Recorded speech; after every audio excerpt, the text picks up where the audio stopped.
on the Yogscast Twitch channel. My name is Steve Curran. Hello, I'm Simon Byron. Thank you so much for joining us. We know that you have a choice of things to watch on Twitch at the moment, particularly when we're up against. Did you know about this? Naughty Dog have just started a Last of Us stream Right now. Today's Happy Last of Us Day, everybody. A little bit aggressive. They said to Eurogamer earlier, though, they don't know anything about marketing. Naughty Dog says tomorrow's Last of Us Day stream won't have game or TV news. We'll focus on art, merch, and more. Imagine. Well, we will have plenty of game news coming straight up, won't we, Simon? With Charles Bot. We will also have later in the show some reviews. We'll have some video game letters. And we will have a super special guest this week. Very, very excited about that. But this is presumably a lot of people's first One Life Left, isn't it, Simon? It's not mine. I've been doing it for about 100 years. But yes, we are joined by some people on the Yogscast Twitch channel. Welcome. Some first time chat people too as well. Thank you for joining us. Nice to see some familiar names. Welcome. But yeah, some of you might be wondering, who the hell are these two old people on the internet? You said we were the oldest people on Twitch. Is that established? I think that is established, yes. Norris already. Werter will be here shortly. Yes, we've been doing this for quite some time, Steve, haven't we? Since 2006, Simon, which I think makes us 17 years old, almost old enough to drink, but not quite. We do have a little introduction to One Life Left, don't we? A little explainer. Do we? So this is a previously on, is it? Yeah, previously, well, sort of. It's catch-up for our regular listeners will already know this, but they're old like us and probably would like a refresher as well. What's gone on over the last 17 years? As you mentioned earlier, this is probably the most preparation we've done for a One Life Left show in a long time. And you've done a little presentation of you. Can we get it on the screen, TJ, it is please? A little presentation. It is, those of you familiar with presentations will recognise the Google Slides default settings. And this is One Life Left.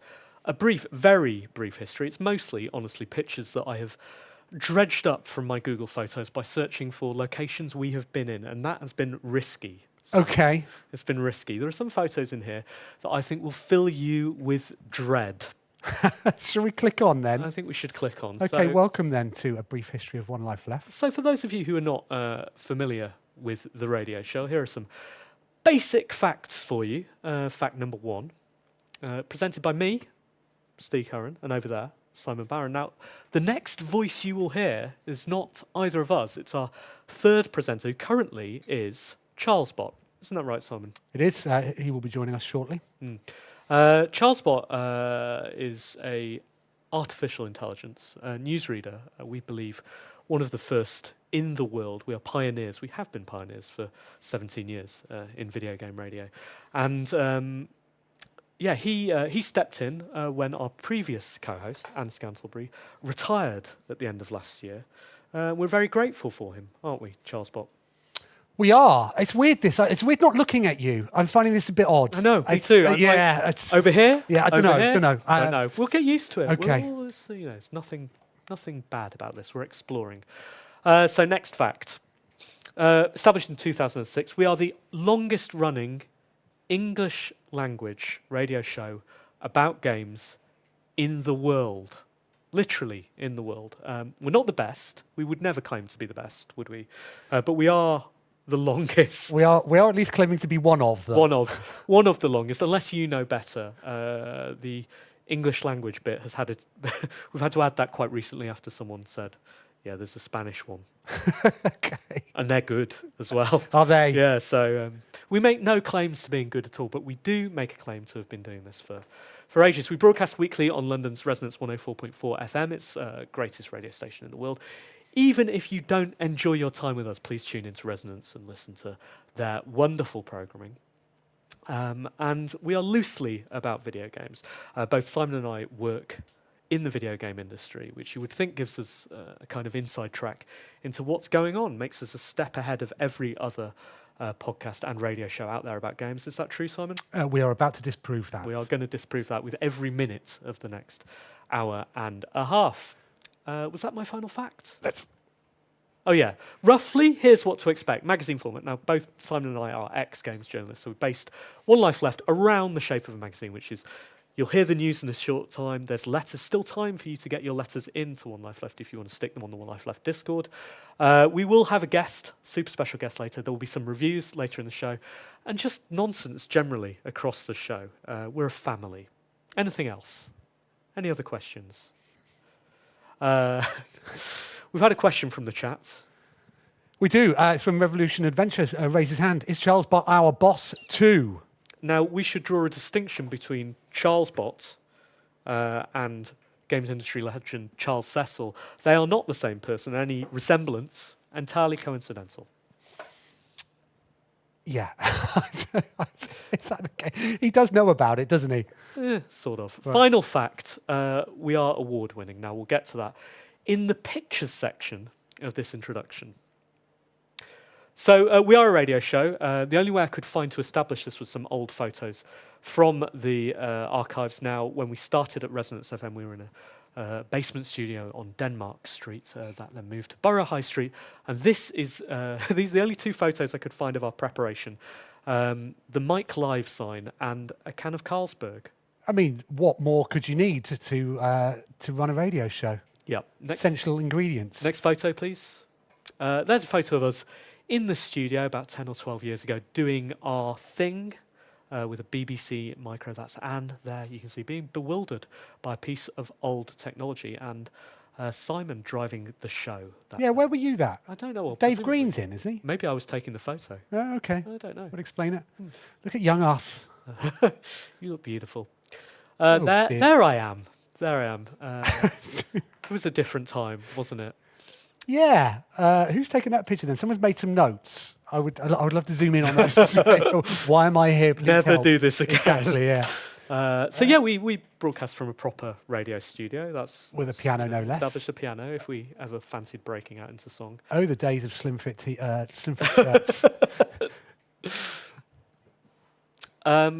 We also did outside broadcasts back in the day. This is from one of our Christmas parties. Look how young we look. Look at that. Look at the trousers on us.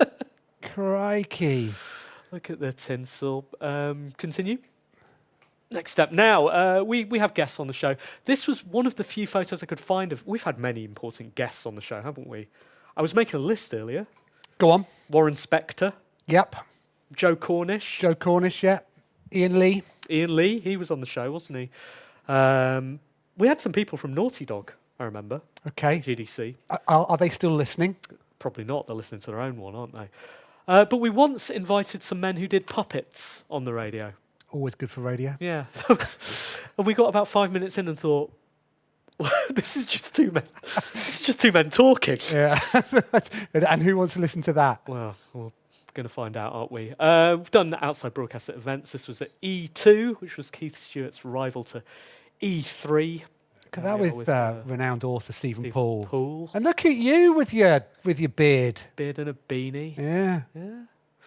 Must have been winter. I'm not sure where that was from. It looks like broadcasting from home, but that wasn't in lockdown. Anne's got a Wii. That'll date it, wouldn't it? When did she get a Wii? Must have been about 2006. So Right. again, very, very early on, one of our shows. Next, please. Broadcast from a gallery at Nordic Game once. We did. Up We on a were balcony. directly above Rovio, won't we? You can actually zoom in on those stickers down there. That's Rovio, and there's an angry bird there. You can see it. They Right. were throwing angry birds at us back in the day. And we also had to host the awards in front of 500 Swedes. Yeah, I remember that being a particularly tricky episode. To describe this as having a show with jokes, I think would be overstating it. But then to do that to when English is everybody's second language, Absolutely didn't travel particularly well. terrifying, Yeah. terrifying time. But we have done plenty of games conferences, broadcasts. This is us broadcasting from GDC, which we did every year for a few years. That's Frank Cifaldi, isn't it, in the middle there? And there you are at the Simon, taking a seat. GDC is the Game Developers Conference in San Francisco. It's 30,000 or so people descend on the conference and, come and chat to One Life Left. Yeah, we were broadcasting in front of a largely bewildered audience Yeah, I mean, in real completely life. bewildered. And now we're doing it on the internet. how far we've come. We also do a thing called Marioke. We'll get to Marioke later in the show. Marioke's pop songs about video games. We've taken a library of songs and rewritten about games. We sing that all around the world. We're doing a gig in Bristol tomorrow, but we'll talk about that a bit more later on the show. Here's some shots of us doing Marioke. When do you think that's from? I've either been punched in the face or I'm wearing eyeliner, and honestly, I have no idea which one's more likely. Both of those are certainly. Yeah. Could you not date it from the T-shirt? No, I still wear that. It's Taylor Swift T-shirt. Well, it's after the release of 22. That's what I can tell you. That's in Nottingham, isn't it? That's where that is. That's a Nottingham Game City. Nottingham Game City event. So we sing pop songs about video games. There's karaoke. There's a couple more shots of that, I think, coming up. There's one of our bigger gigs in San Francisco. But yes, we'll talk about that later in today's stream. And we're award-winning. We won an award once. That is literally our only award. Fortunately, there's no year on that award, is there? Because it was quite some time ago, wasn't it? I mean, it's perpetual, I think. And where is it? I don't know. Last we heard, I think Anne has got it. Okay. I think she's got it. There, you and Anne receiving that award. Can we date that? We don't need to date it. It's perpetual. Well, look, there's a year, 2009, DJ. Oh, we literally can date it by the year that's in the photo. Very good. Nice. Oh. Now, Simon, I want you to tell me about that. This is the last thing in the presentation. In the one yes. The picture of us previously was at Nottingham Game City, a games festival that is sadly no longer with us, but where the city of Nottingham would hand itself over to video games, and they were very kind to us and allowed us to experiment. We've done a few things. Well, every year they asked us to do a different thing, didn't they? Yes. So we started off by trying to break a world record. We tried to break the world record for the longest live radio show, which at the time of pitching it stood at like 23 hours or something. So we decided we were going to do 24 hours in a bed from a curry house. Yeah, fortunately the record was broke. I was never a fan of that idea. Fortunately the record was broken by some distance, like the week before, wasn't it? Yeah, it was something like 2 days. Or something. We thought, we're not doing that, so we'll just do the bed in the curry house. Next year, we came back. Did we do the gig the next year? I think we did a chiptune show. Okay. Called One Night Left. Right. But then we were stuck for something to do. So we did Marioke, of course. That was after this. As one song left. Oh, was it? Yeah. Oh, that's right, of course. That is the year that we decided to travel up to Nottingham and perform video game stand-up comedy at an actual comedy club in Nottingham. And that is me contemplating the choices that had led me to that situation. Which you sat in a luggage rack on a train. Yeah. There were plenty of seats. Oh. You were it makes my photo. Makes my skin. I've never itch. seen you as scared. Yeah, it was horrible. Yeah. We did it though, didn't we? We did do it, and it was okay. And to prove it, is there? Oh wow! There you are. There I am. Taken from the wings. Right. As I sort of calm down. Was that before or after I offended Jonathan Blow? Oh my goodness, that was a story. Good. Yeah, so we did it. You should tell the Jonathan Blow story, because it's a good story. And I think it really establishes where in the sort of in the games industry One Life Left lies, how influential we are. Jonathan Blow, of course, celebrated indie hero, creator of Braid and The Witness. We've been doing this radio show a long time, and we sometimes forget that people actually listen to it, and so it's easy to do. I wasn't a massive fan of Braid, and I made that clear on the radio show. And we do forget. We it's just like chatting to each other, isn't it? It doesn't matter. And then I bumped into him in the streets of Nottingham, didn't I? And you were very polite. Yeah. It was just before his talk. It wasn't even in the streets, it was in the town hall. Couldn't be a more prestigious place in Nottingham to bump into Jonathan Blow. You bumped into him, you were super polite. You went up to him, you held out your hand, and you said, "Simon Byron, please, great to meet you." Yeah, I think I've filed this somewhere, Steve. What did he say? And he said, "I'm surprised you're here, Simon. What with you thinking Braid is?" Right. And then he said a swear. He's a bigger guy in real life. It's true. Does Tai Chi. Yeah. But it did give me that because I was then able to tell that story on the stage in Nottingham, and punchline being, if only I could turn back time. Hey! And it was okay. It was okay. Bam! Perfect. Away we go. Away we go. We're off. All right, so that is One Life Left. In conclusion, we have been doing this for absolutely ages. We have made some bad choices. Maybe this is one of them. Let's find out. Good stuff. Thank you, TJ. So, yeah, we're going to run a show as we normally do. We're an hour long normally. We broadcast every week live on Resonance FM. You can listen live if you're in the radio reception area or online, or we're podcast every Wednesday. And the show is generally news. Guests sometimes, AOB, letters, reviews, out of there. Sometimes sneak in a feature before reviews, but Simon doesn't like it. Shall we crack on with the news then? Let's get on with it. Oh, no. Here we go. It's going well.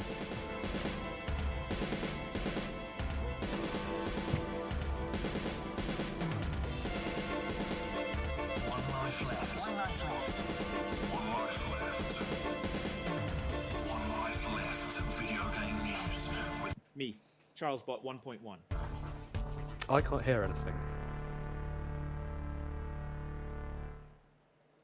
Unity recently reversed its decision to charge developers for each game installation using its engine, following significant backlash. The proposed Unity runtime fee, initially set to commence in 2024, will now only be applicable to games created with or upgraded to the 2023 long-term support version, and only after they've surpassed two benchmarks: $1 million in gross revenue and 1 million initial engagements. Unity's Mark Whitten expressed regret for the initial policy, acknowledging that the company should have engaged more with developers before making such a decision. The fee will only apply to Unity Pro and Unity Enterprise, not Unity Personal or Plus plans.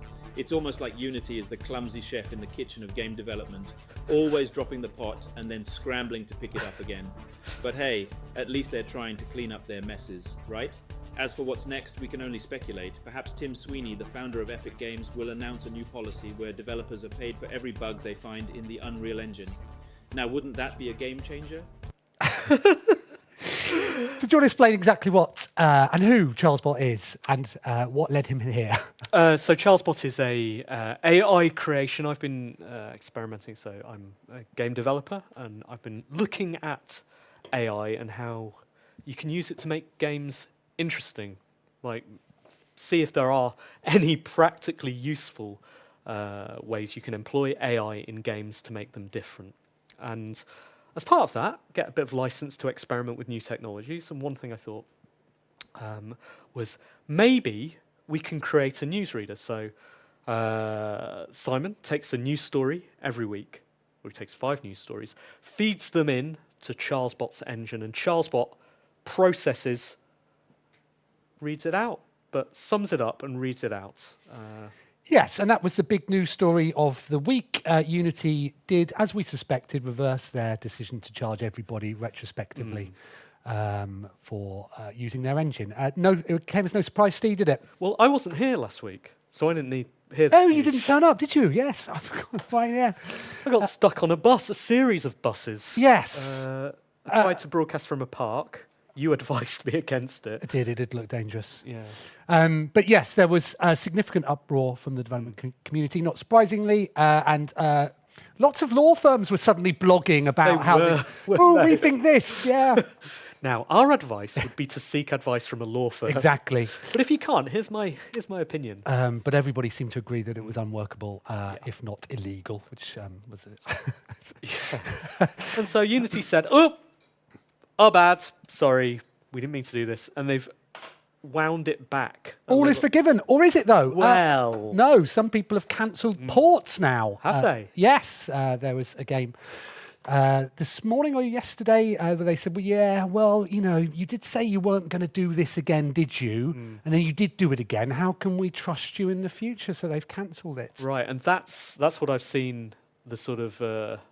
I think there are a lot of people who are like, yeah, this is pretty good. This is workable. You know, it's predictable going forward, and it doesn't affect us retroactively. And there are people who are saying, yeah, the trust has gone now. That's it. Some people have gone even further and gone, don't you get it, sheeple? This was their plan all along. They go in hard. News bomb. They go, this is what we're doing, something terrible.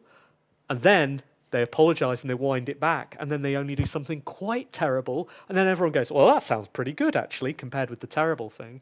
So that's where the conspiracy theorists are at.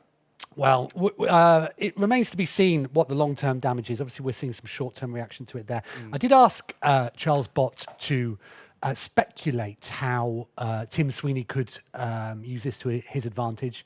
And you heard him suggest then that perhaps developers could be paid for finding bugs. Now, separately, I was just trying to get what interests me is what does Charles Bott, the AI, think is funny? So I asked him to make up some fake developers and their responses to this story. So here's a news story follow-up, okay?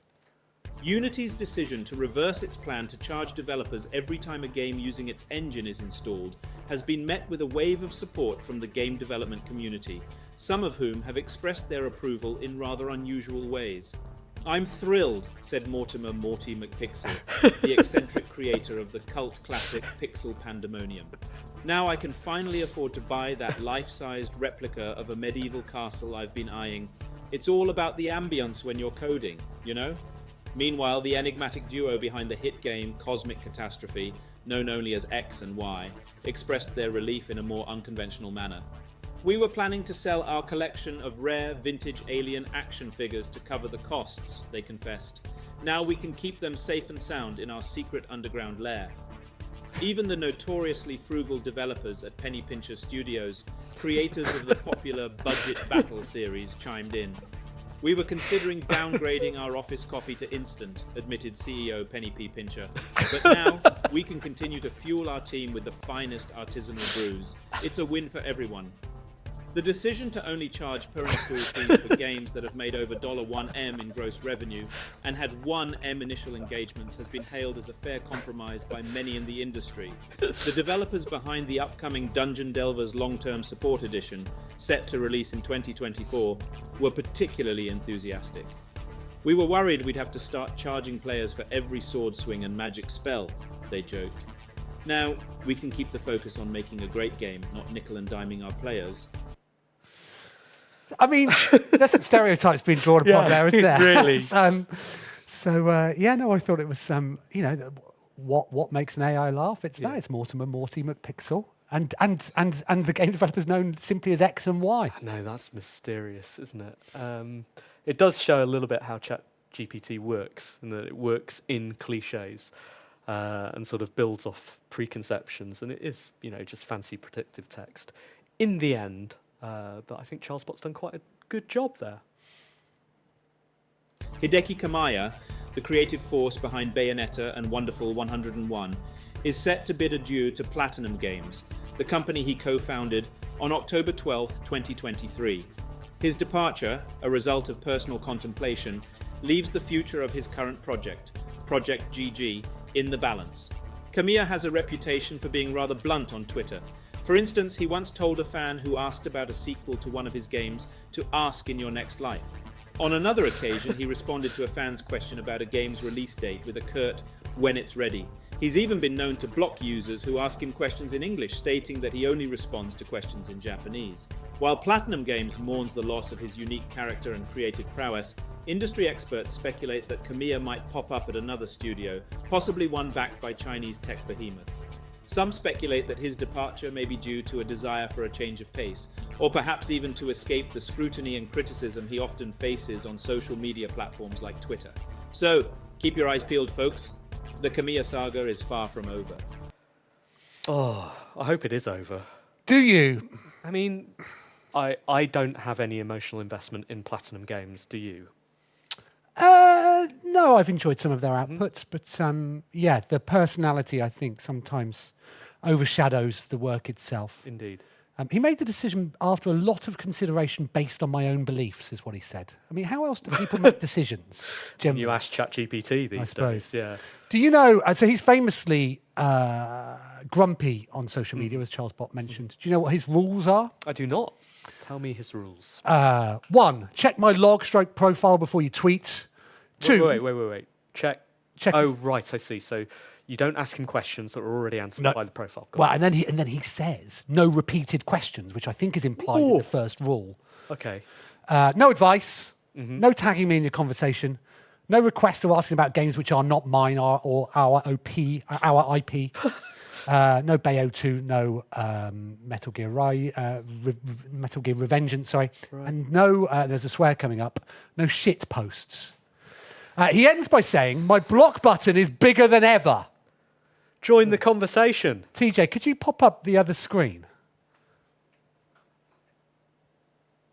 He then tweeted this. He said, I just noticed that my pants are torn to a degree I've never seen before. Now that asks a lot of questions, doesn't it? Does he normally see a little bit of tear? A little bit of tearing? Phrasing is incredible. And he's normal with that. Yeah. There is a certain degree to which we're all acceptant of pants tearing, but those pants are torn to a degree I have never seen before. Well, neither has he, but there we go. That was shortly after the story. So, well, how do you think that happened? I mean, I'm worried about asking him. Has he been asked before? Well, because he said no shit posts. Oh. Capcom's COO, Haruhito Tsujimoto, has firmly closed the door on any potential mergers or acquisitions, choosing instead to concentrate on organic growth and in-house talent development. He even stated he'd gracefully decline an offer from the likes of Microsoft. This comes as Capcom's stock price hits record highs and sales figures shatter previous records, with 41.7 million games sold in the year ending March 2023. With Street Fighter VI and a Resident Evil 4 remake on the horizon, Capcom is confidently predicting another record-breaking year. So there's absolutely no need for any corporate matchmaking, thank you very much. To end on a lighter note, if Embracer were to sell anything to Microsoft, it would probably be a dictionary to look up the meaning of gracefully decline. Don't know about that. Well, now we often see. Sorry, Empty Knowledge just written on the chat. Are these podcasts always this funny? That's a loaded question. Precisely this funny. Exactly. I don't know. Now we often see in these stories when somebody denies that something's going to happen. It happens next week. So, we can get Charles to write next week's news right now, can't we? So Microsoft will be buying Capcom. Weren't they? I don't know if you covered this last week because I was on a bus. Didn't they leak that they were trying to buy Nintendo last week? Yes. What's going on with them? Well, exactly. Are they okay? It was a leaked series of messages from a few years ago when they were umming and ahhing about what to do next. And surely, I mean, we've all been there when you've been asked to come up with some ideas. Sunday afternoon. Exactly. What do you want to do? I don't know. Why don't you pick something? What do you want to do? I want to buy Nintendo. Yeah. Okay.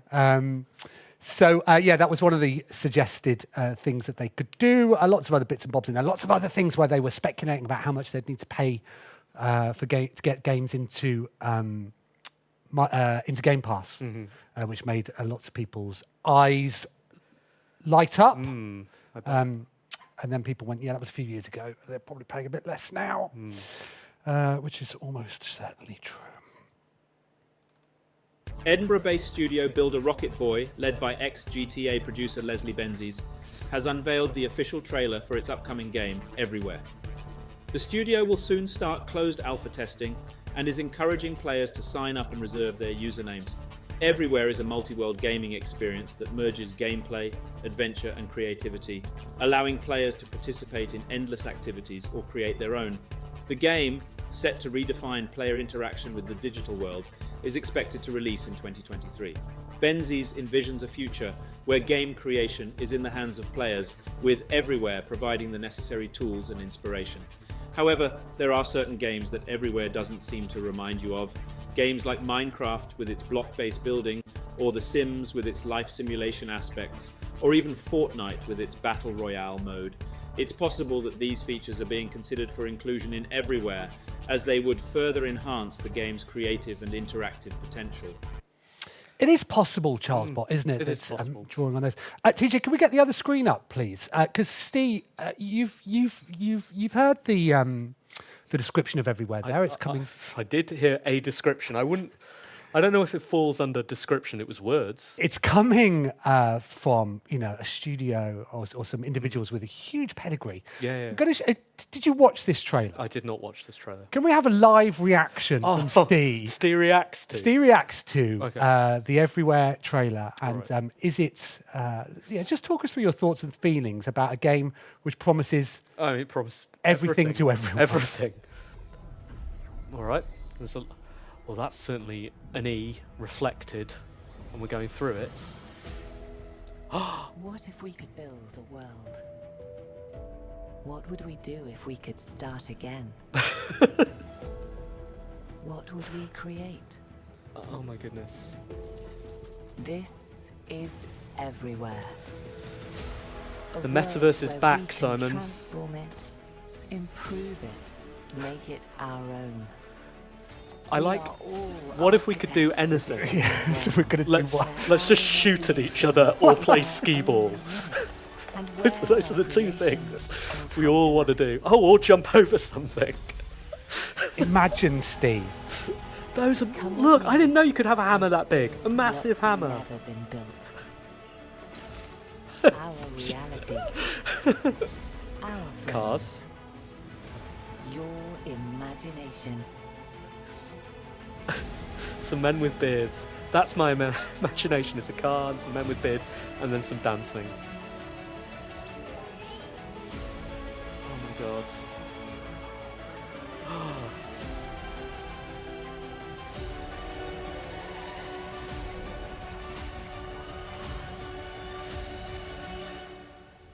Time Wow. for a new world. Is it new? I mean, Doesn't seem very new. all it's missing is some people dressed up as animals, isn't it? Oh my words. Trying to kiss each other. It did, from Charles's story, Not yet rated.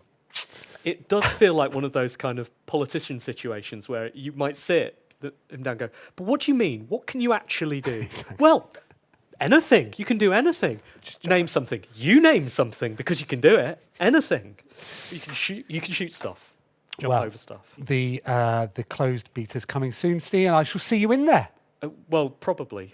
Do you remember one of the earliest features we did on One Life Left was on Second Life? Remember that?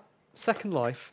Don't try and catch me out. Where I did a feature called Finding a Wife in Second Life, where every week I would go into Second Life and try and find a wife.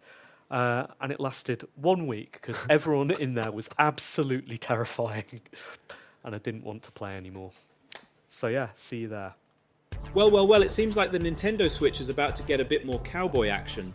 A listing for Red Dead Redemption 2 on the Brazilian Ratings Board's website has been spotted, causing a stir among Switch fans. No official release date yet, but the game has already sold a whopping 55 million copies on other platforms. This comes after last month's release of the original Red Dead Redemption on Switch and PS4. But let's talk about something that's really grinding my gears. Rockstar is remastering Red Dead Redemption 2, and yet Nintendo hasn't uttered a single word about F-Zero since I threatened them last week. Not a peep. What's the deal, Nintendo? You've got 51 weeks left to respond before I unleash hell. Don't think I won't. Have you played F-Zero 99 yet? Of course I haven't. No, it involves you being a paid-up member Yeah, of so, yeah, Nintendo Online, doesn't it? But I did watch a stream of it on Twitch, actually. Okay, and? I thought, yeah, I could play that. I could play that and forget about my subscription for a year and end up paying 50 quid or whatever it is Right. for... I don't know, maybe. I just want GX back, as Charles Bot clearly does too, as well. We started the narrative last week of Charles Bot threatening Nintendo that he's given them a year to Has he? remaster a proper F-Zero for Good. you. Thank you. you. Thank Otherwise, you, he's going to unleash hell.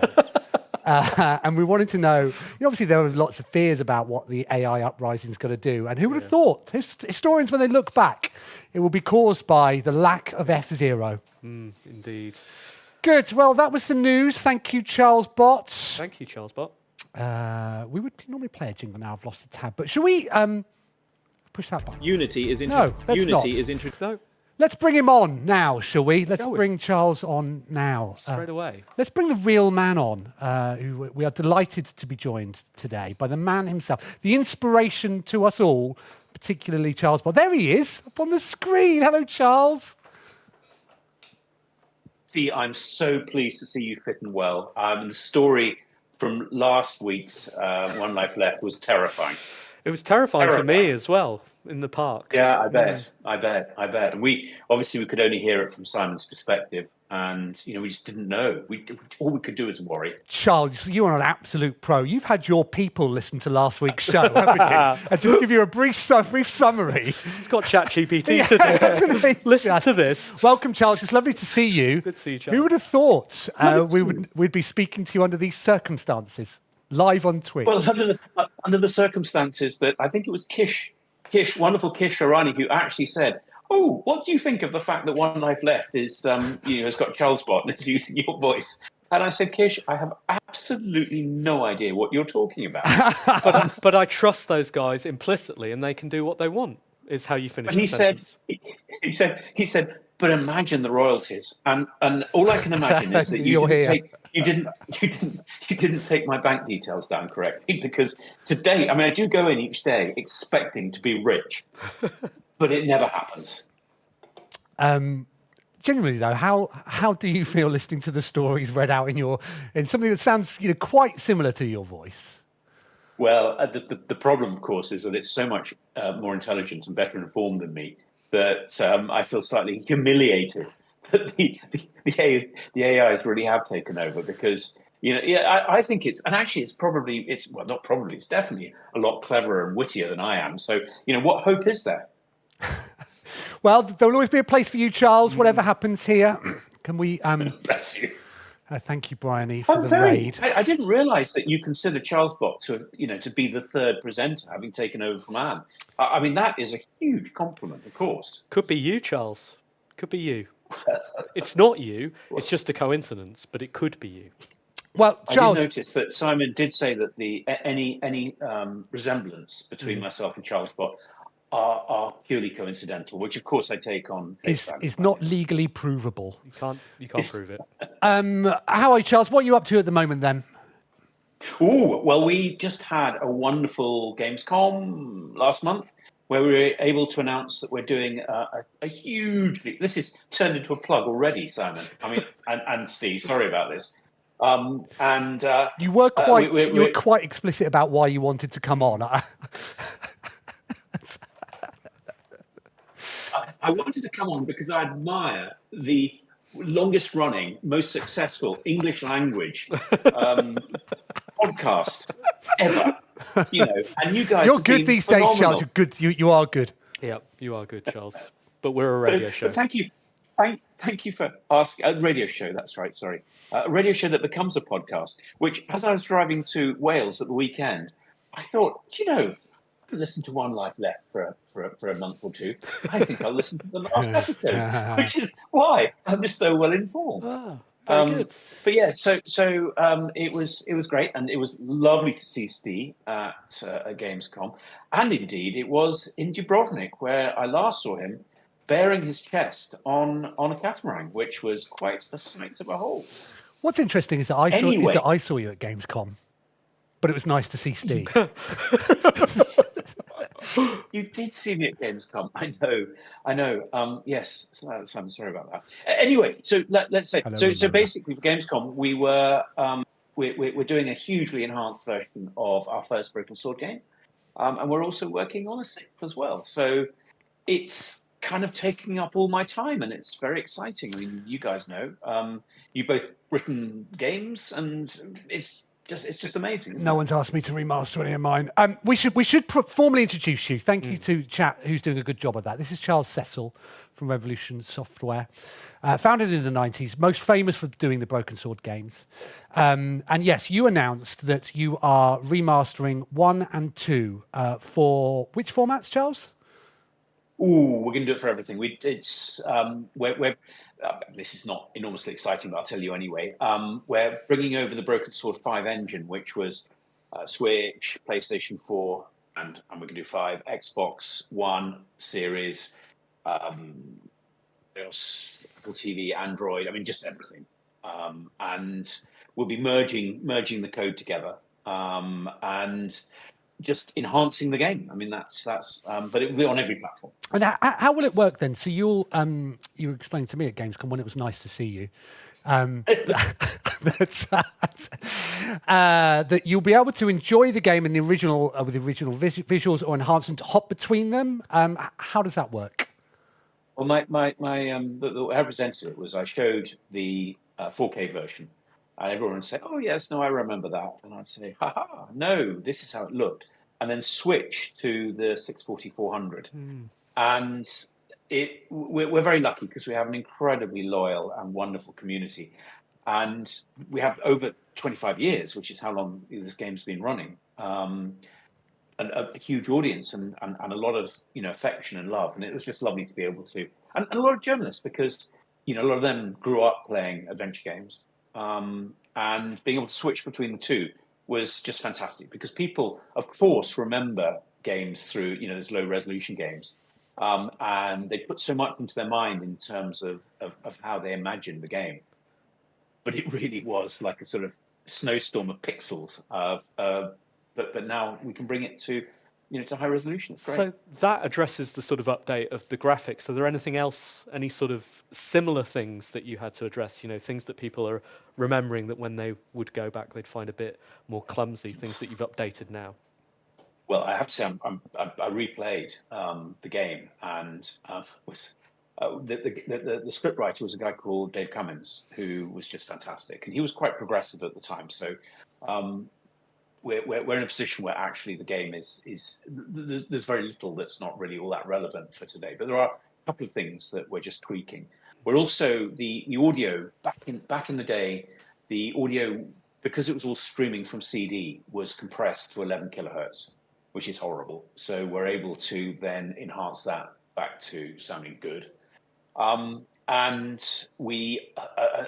thing that horrified me was that we put the game out for test and got a whole lot of negative comments from proper gamers playing randomly who didn't understand point and click. It's like, how can you not understand point and click? But of course, it's our fault, not theirs. So we've put a huge amount of work into the user interface and the gameplay experience. And it's but what the gold rule in this is using the original game, which had quite a lot more content than the director's cut. And the changes that we're making are all changes that I, feel quite strongly about, and things that were inconsistent in the original game. Just at the very beginning, there's a drain pipe, and George pulls it, and he says, "Oh, the clown couldn't have escaped that way." But the problem is that the drain pipe doesn't go above the top of the screen, so it's obvious that he couldn't have gone that way. There's another bit where there's a clown that puts a bomb in an accordion, blows up a bar. But the stool that he put it on in the original is still standing quite happily. So it gives us the opportunity to go through and just try and make all these minor logic things, which we didn't have time to do, correct them, but without changing anything for the sake of it, unless, it really does enhance the game. You're the games industry's George Lucas, aren't you? That's what's going on here. Well, if only that were a tiny bit true, I'd take it as a huge compliment. But what we're not doing is making major changes. So this is just sort of tweaking and enhancing. And as I say, the user experience for point and click, in some ways, has been left in the 1990s. And I hope that we can really bring it up to date, because one of the things that gave me so much confidence about this was that we had this young man who came in on work experience. He was 14, and he played the game, and he wrote a little report, and he said, "I didn't know that games like this existed." He said, "I really loved it. It was like discovering games for the first time again." And that there was so much passion that what we kind of need to do is reinvent it again, so that a new generation come through. Because we have a lot of people who write in to say, "Oh, I played with my parents and now I'm playing with my children." So, that's the great privilege of having a game that's been loved over 3 generations. And we just need to make sure that it's relevant for this new generation. Thank you. This is a terrible plug. So thank you for letting me do it. You're very welcome. Stuart Hind has written on the chat. He's asked whether the Newcastle fan on the train is staying. Of course he is. Why I mean, the great thing about being in York is that we are very close. I love Newcastle. It's such a great city, and the people, those people from Newcastle who do populate the train as it comes through York are just great. And I thought that the good, Geordies up in that part of the world would be insulted by the way that we've depicted them, but everybody loves it. It's great. So good for them. And Kate has asked, has pointed out there are 3 guys on the same horse. She does a great Nico impression of that accent, which I'm not going to do on the stream. There is a lot of talk about games not being playable on modern formats anymore. And have you seen any of the work that Digital Extremes are doing, which they did with the guys that did the Atari 50? Eclipse. Digital Eclipse. Thank you, Steve. The Atari 50 compilation, which was a series of prototypes and old games held together with documentaries. They've just done the Karateka update as well, which I'm looking forward to checking out for next. It's where you can watch a playthrough of the game, but at any point you can jump into it and interact with it. So you can sort of watch someone else play through, and then quickly go, I want to fight this boss or whatever. It's like really smart way of making an interactive documentary. And playing prototypes and different versions and all of that sort of stuff. Are you going to be doing sort of commentary or anything with yours, Charles? Yeah, of course. Yeah, absolutely. Because it was 25 years ago, and a lot of water has flowed under the bridge since then.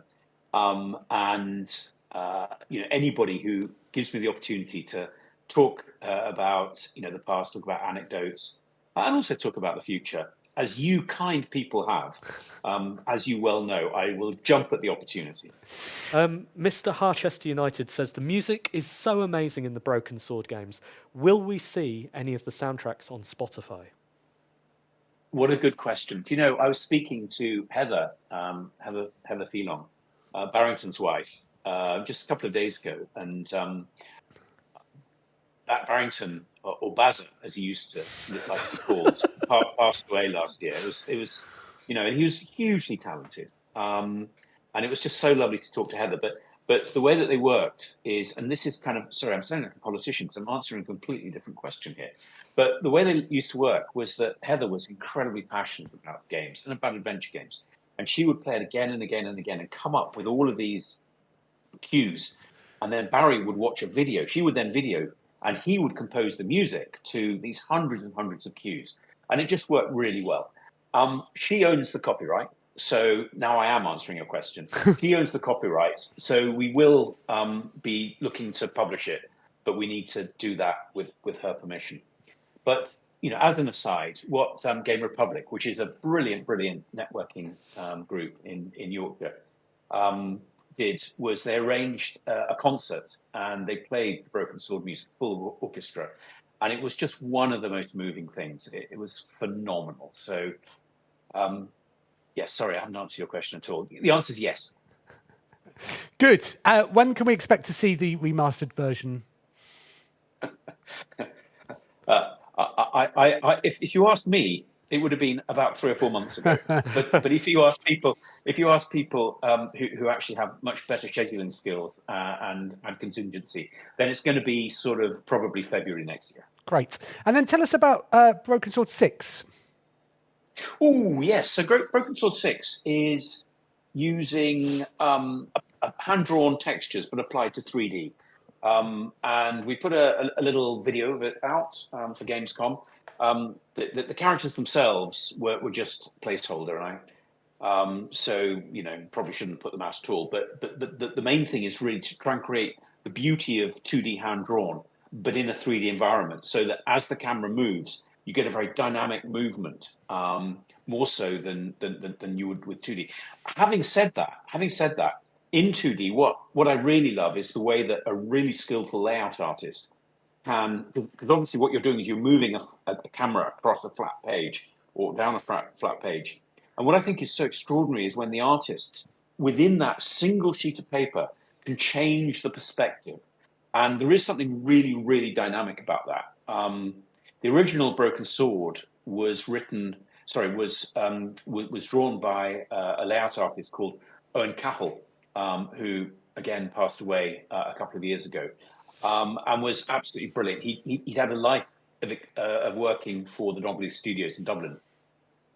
And of course, Don Bluth came from Disney in the first place, so there's this sort of mixture of all of them, and it was just an absolute pleasure and privilege to work with somebody so talented, and a lot of the Broken Sword art style comes from him and people he introduced it to. Excellent. Well, looking forward to hearing more about that when you can, Charles. I didn't get to see the test stuff. Did you see it? I've not seen it yet. Thank you for joining us. Is there anything else we've not covered, Charles? No. It's great. And I mean, congratulations, as I say, on your longevity.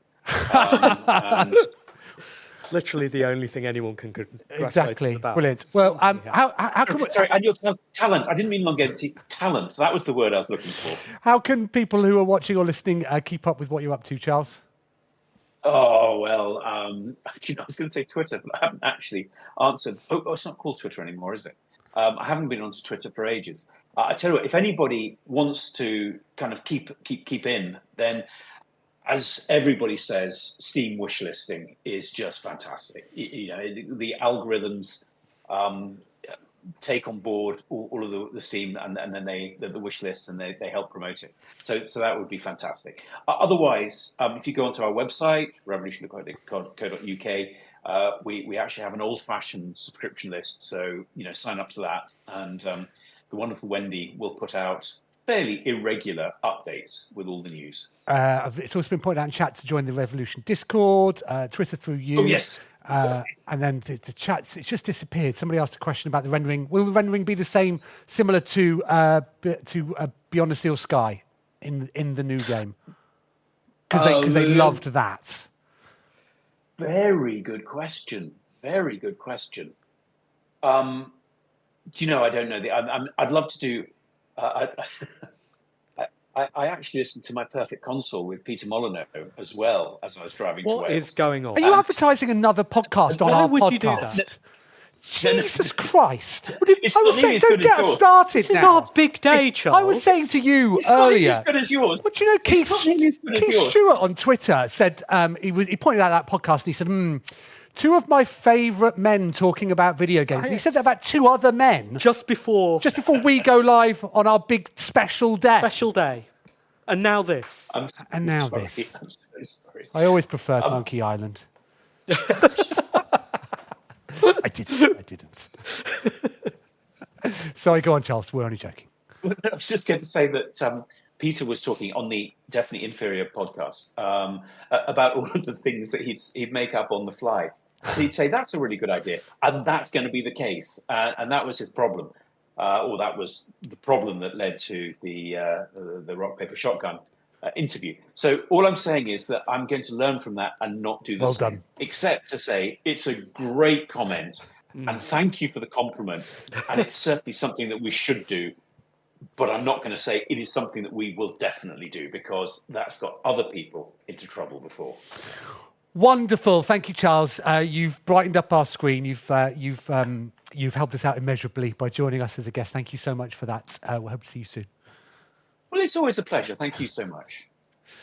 Bye. We're One Life Left. Shall I play a sting?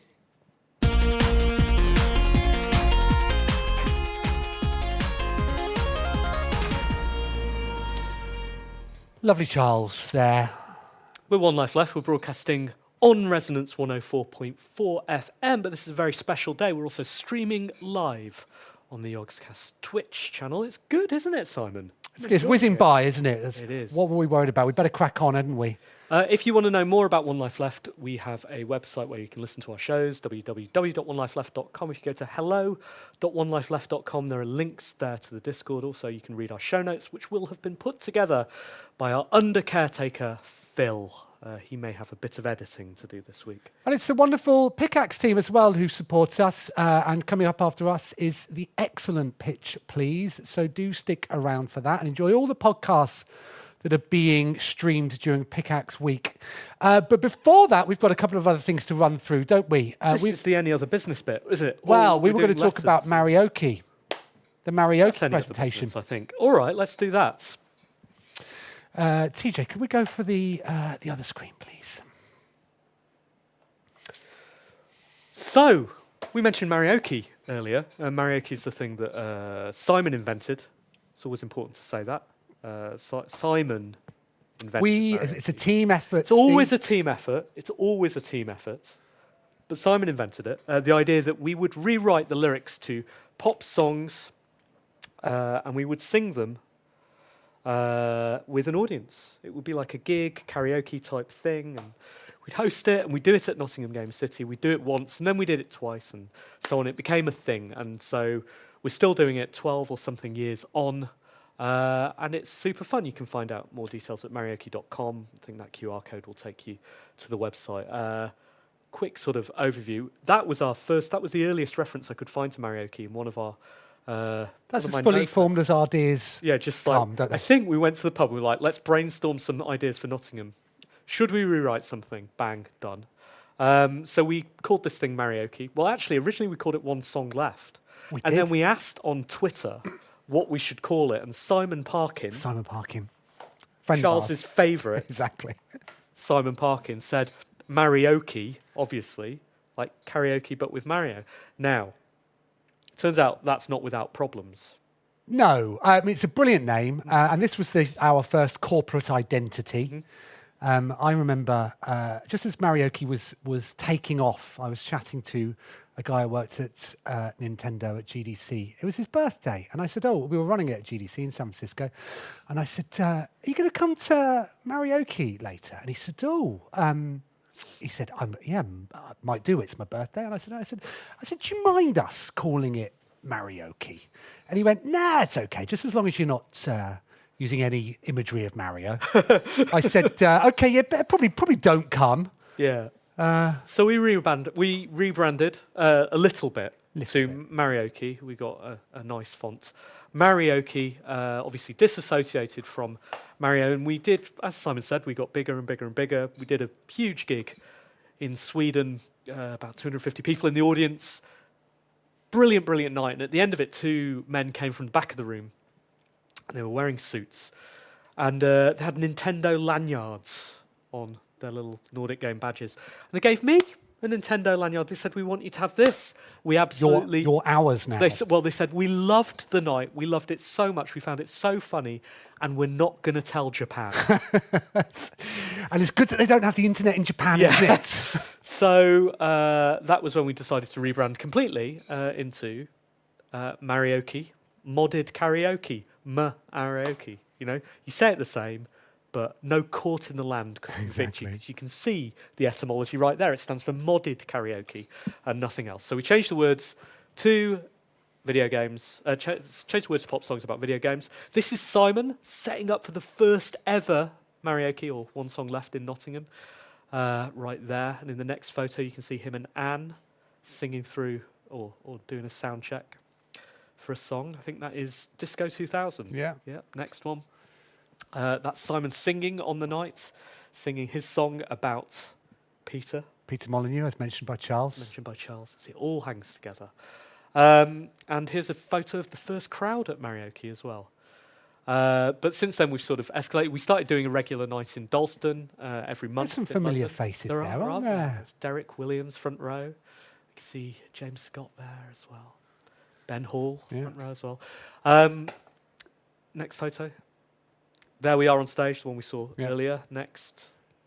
This is us doing live Marioki with a band. I love that. And look, with a box of Fosters. That's how bands do it, isn't it? Next. This is our residency. We had a residency pre-COVID in a bar in Dalston. We do it every month in Loading, and that's how it became really big, because we ended up writing 10 songs a month, and suddenly we had 600 songs, all rewritten about video games. We were getting invited all around the world to brilliant places, and Then obviously COVID happened, so we're trying to rebuild after that. Next one, you can see some of our shows. That's one at Nordic Game. Next one is, I think that's again at Nordic Game. That was this year, big crowd. And I think the final one that was at GDC. So yeah, these big parties where the audience members come up on stage, they sing with us. All of the crowd sings back because the lyrics are behind the singers. And it's good fun. Good fun. We've got a gig coming up tomorrow in Bristol. So if any of you watching are around Bristol, please come and join us.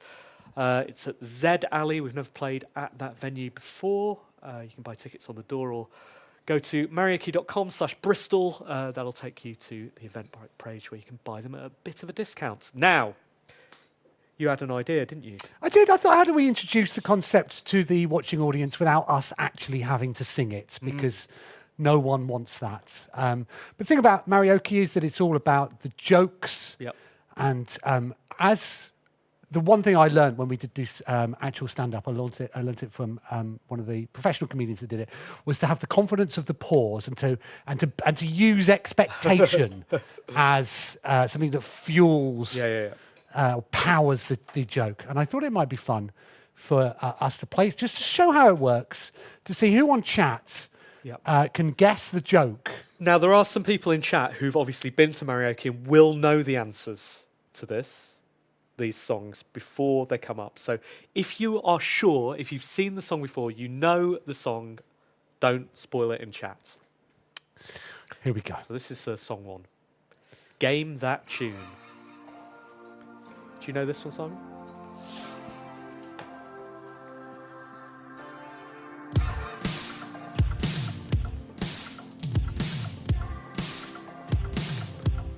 You recognise? Do you know the song? I only like news. I know the game we're talking about. So it's Carly Rae Jepsen. Yeah. I really, really, really like. Okay. So what's the punchline? Can anybody in chat think what the punchline for this song is going to be? Okay, it's Carly coming up. Rae Jepsen. Quickly, you've got seconds. Let's tell you something. Really. There we go. Well done, Fruity Cake. Big Bad Bueno says, dunno. Kate's All got it right, all right. Next one. Okay. Okay, Mystery Song 2. It should go full screen automatically when you click. Okay, so here we go. This is one of my... Okay. I love this. Do you see this man at Glastonbury, Simon? I saw him. I didn't see him. I saw him on the TV. Okay, so this is I'm Still Standing. Yeah. There's a weird... Oh, okay, I've got it. But has the chat got it? I think this one's pretty... Did you think you recognize me when Hideo Kojima's coming back again? I'm still Death Stranding. I'm still stranding. You've got it, chat. That's it. Here's Death Stranding. Weirdest thing he ever did. All right. True. Song 3. Lots of entries coming in. Yeah, Thank yeah, you, yeah, chat. okay. Fruity Cake says, I need you to know I've never heard these before. All right, maybe you'll have heard this one. What about this one? This is a sing-along classic, chat. Have you heard this one before, Simon? I don't think I have, no. It's the mountains, realistic river.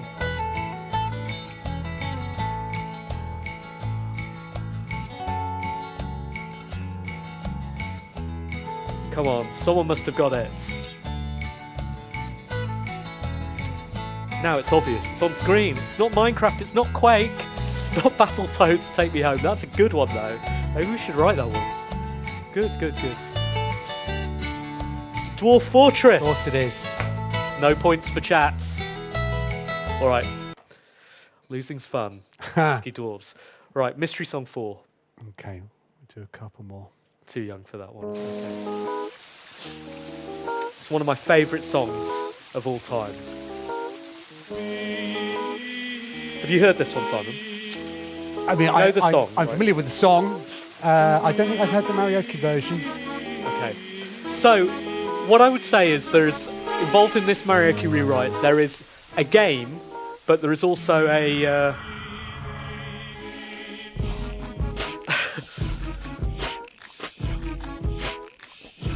a method of playing that game. It's not really a game. It's about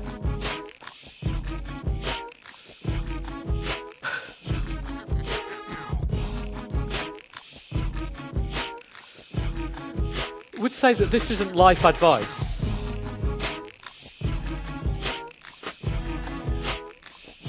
We are not encouraging you to do this.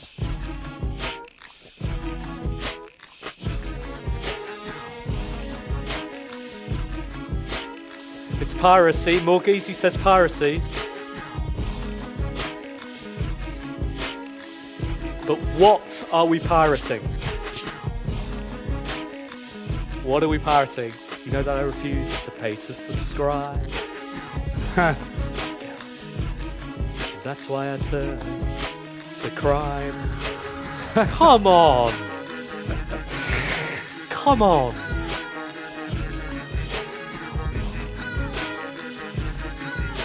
All right. We've got a couple more, I think. That's the longest build up to a joke. Yeah, Never it's to a good, it's punchline. good. Right, this one, very personal to me.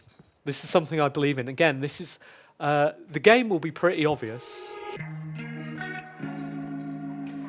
but the theme may not be.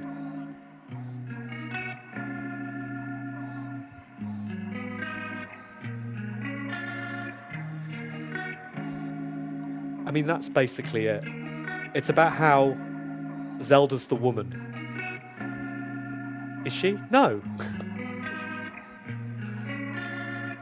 Listen, here's my argument. I don't think you're on a wind-up. You've just got the wrong names lined up. Have a look and make your mind up.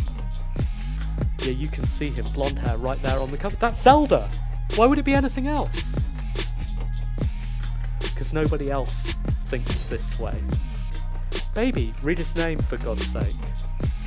I'm telling you, it's written right there on the cover. Sometimes we use karaoke to impart our beliefs as much as we mean about games. It's obvious. You love him when he's 8-bit.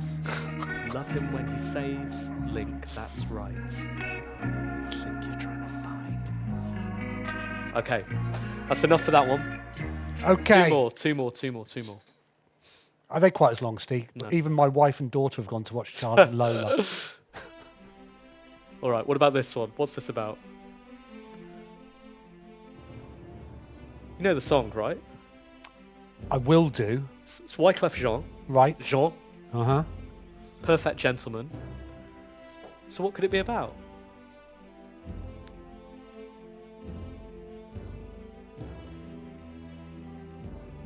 Push down that throttle, man. Push down that throttle. Drop some steam. What's it about, Simon? You've been reading the lyrics.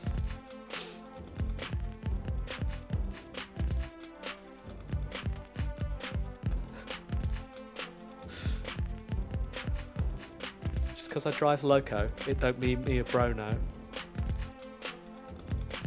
Simon, guess. It's about Train Simulator. It's about Train Simulator. Stuart Hine got it. Just ahead of you. All right. Right, final one. Oh, sorry, it's all going wrong now. Let's all just going get rid of wrong. these, get rid of that, get rid of that. Got two Almost many. there. Last one. Last one. Okay. Now this has got to build up. You know what the song is? Hmm? You know what the song is?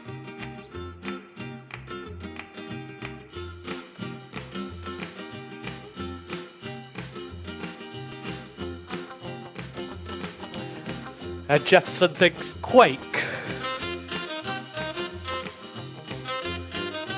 Fruity Cake says the Takia song, but it could be anything. be anything. It can't be anything.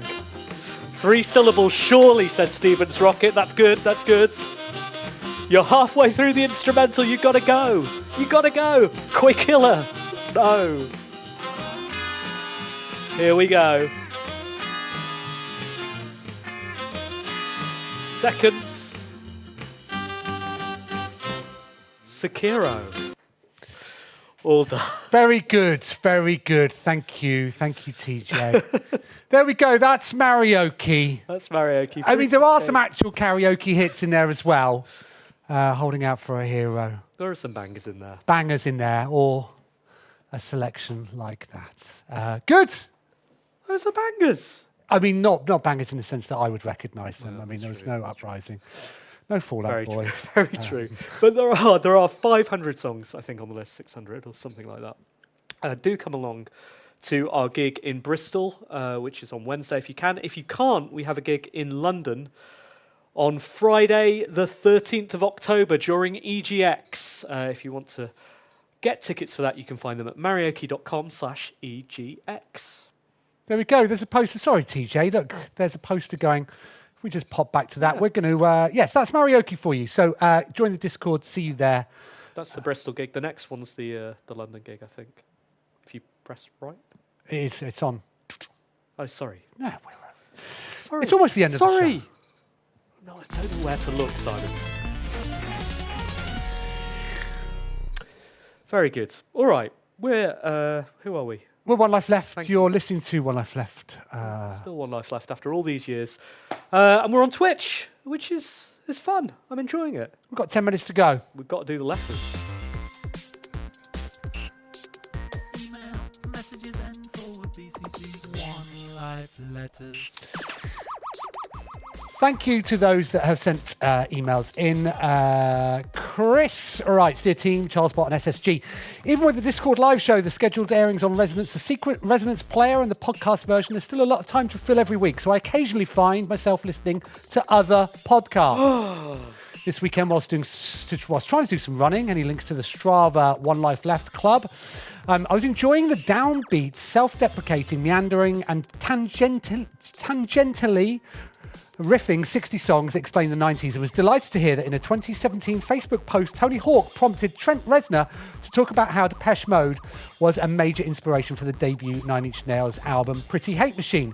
The perfect triangulation of these seemingly disconnected pop cultural icons is a stark reminder of both how good social media can be when it's trying not to buy our votes, and the strange interconnectedness of everything, no matter how weirdly juxtaposed.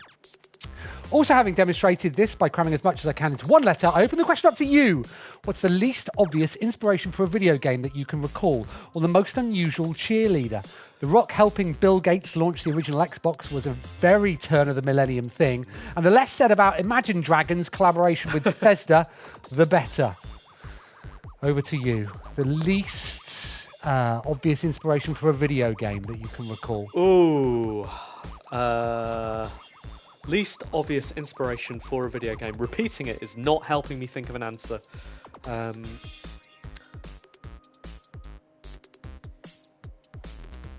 There haven't been any. They've all been obvious. Sorry, Chris. We're We'd feeling like the to help pressure. you out. We're feeling the Sorry. pressure. But if anybody else has got any... You did say before, to your credit, you did say we should look at the letters and we should come up with some answers I did say that, beforehand. because As we don't- policy, Yes, policy, we should do exactly that. right. We should do that, Chris. if you've got any examples, please email them to... team@onelifeleft.com. On the Discord. I've got it. Go on. Dear team, writes Jared, after a few hours of playing Starfield and already feeling like the game wasn't for me, the real clincher was discovering that one of the most popular mods for the game turns the inventory into a giant spreadsheet. Call me unusual, but I like to have fun while playing games rather than feeling like I'm doing work. What has been the most mundane, work-like game mechanic that has turned you off playing a game, or, to the contrary, found yourself enjoying against your better judgment? Love the show, Jared. The most obvious example for me would be Power Wash Right, Simulator. absolutely, yeah. That's a game that succeeds despite itself. Yeah, I mean, I played a very, very early prototype on that, and Yeah. right from the start, it was the first game the only game I'd ever played that made the hairs on my arms stand up. And it did, just the sort of air, tactile. sort of water on metal. So yeah, where I've got absolutely no desire to power wash in real life. What was that top-down box-moving game made by, I want to say Hollow Pond's Warehouse, Wilmot's Warehouse? where you literally just get warehouse deliveries and then you have to sort them out into where you want to put them, and then people come and ask for some of the green things or some of the round things, and you go and have to it is just work, but somehow it is so cathartic coming up with your own systems, sorting them out, and just feeling like you have this space under control. I mean, video games are fundamentally about tidying up. If you break them all down, they are all about tidying up, and they're all about doing work that we can control and is inconsequential, but at least in this space, we can do them. Robin writes, hello, super special guests and possibly team. As annoyed as I was when Nintendo played with my heart and announced a Battle Royale game instead of a proper F-Zero, I'm actually having a pretty fun time with F-Zero 99. What other games have you found yourself reluctantly enjoying? Thanks, I love the show. Robin. Ooh. I mean, truthfully, Starfield is my current answer in that I have definitely disliked 90% of my time in that game, but occasionally I find doing some of the mundane stuff in a similar way to I was just talking about sorting out, just, tidying things up, putting these things here, even though it's clumsy and horrible and mundane, I'm like, well, it's passing time and that's all I want to do. That kind of hypnosis is really powerful in video games. I found the same in Vampire Survivors, which is not a game that retrospectively I've enjoyed at all, but was so hooked into that I wanted to hate it and didn't. Which, yeah, I don't know. That's complex then, whether you're actually enjoying the time, even though you can see it's time wasted, but you are somehow just enjoying wasting that time chewing. I completely agree. I mean, we could cover this in the review section, but I've just finished Starfield. Have you? And I was the least whelmed I've ever been about anything. It ended. No whelms at all? There were no whelms. No whelms. And I sort of went, okay. I'm going to go and do something else now. Yeah.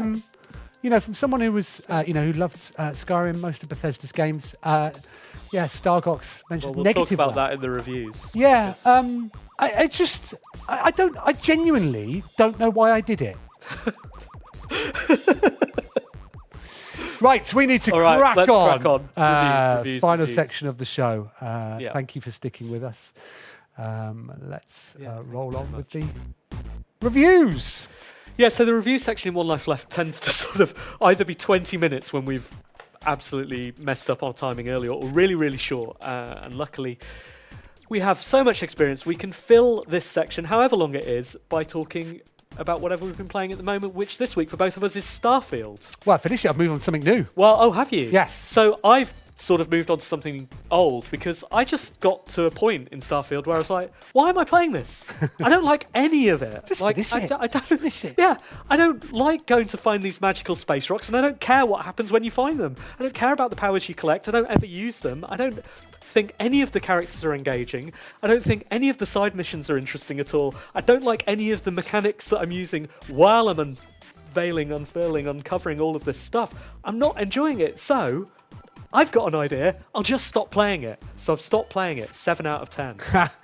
Well, I finished Starfield, and just like, okay, well then that happened. I was between games because obviously Cyberpunk 2.0 has just come out.